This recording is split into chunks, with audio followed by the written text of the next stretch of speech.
que aí entra naquela história de comportamento, né, dos próprios setores, né, que é um comportamento empresarial, né?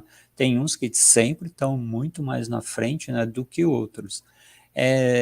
Daria, assim, para você, você falou aí dos grandes benchmarks, quem tem que você acha que tem que se preocupar em cima do que você tem levantado de informação? Todos os setores. Isso não é falsa modéstia, tá? Eu tô sendo muito sincero. Alguns setores hoje, eles têm uma regulação que exige esse tipo de preocupação deles. Mas muito em breve, a gente vai ver que o mercado, como a gente conhece hoje em termos de dados, ele vai mudar.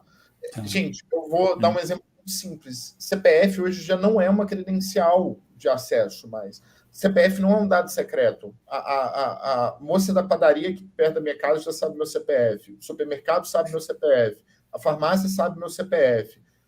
Todo mundo sabe meu CPF. Né? Assim, ele é um dado público, basicamente. E é interessante a gente começar a entender isso, que quando a gente identifica alguém só por um CPF, por exemplo, existe algum tipo de virtude hoje que pode estar mudando. A corrupção dos dados, né, como que a gente foi usando, e não tem nada de errado, é simplesmente o processo que a gente se submeteu.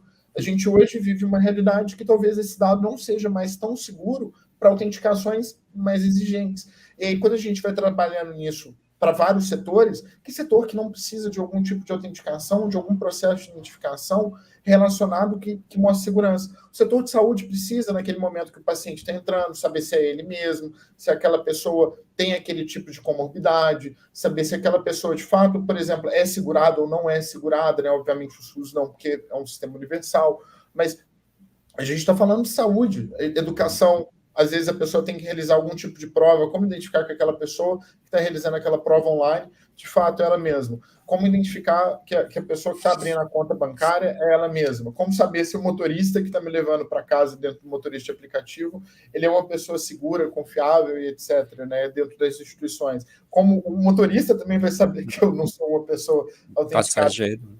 Exato. Então, na hora que você vê, a gente vive hoje numa realidade de sociedade que mudou, né? A gente está passando por essa transformação, já tem um certo distanciamento em vários aspectos, e essa camada de segurança, na verdade, ela começa a ajudar a gente a garantir um determinado tipo de conforto, de olhar à nossa volta e entender que as coisas, elas estão sendo realmente autenticadas, né? Então, e garantindo que aqueles processos passem por todas as necessidades, tanto regulatórias, né, quanto de fato de riscos relacionados a alguém algum dia submeter uma imagem negativa porque a pessoa fraudou a prova, ou que tomou uma fraude dentro de um processo de solicitação de reembolso dentro do processo de saúde, ou efetivamente ganhou crédito, na verdade a pessoa não poderia estar recebendo aquele tipo de serviço ou ativo financeiro.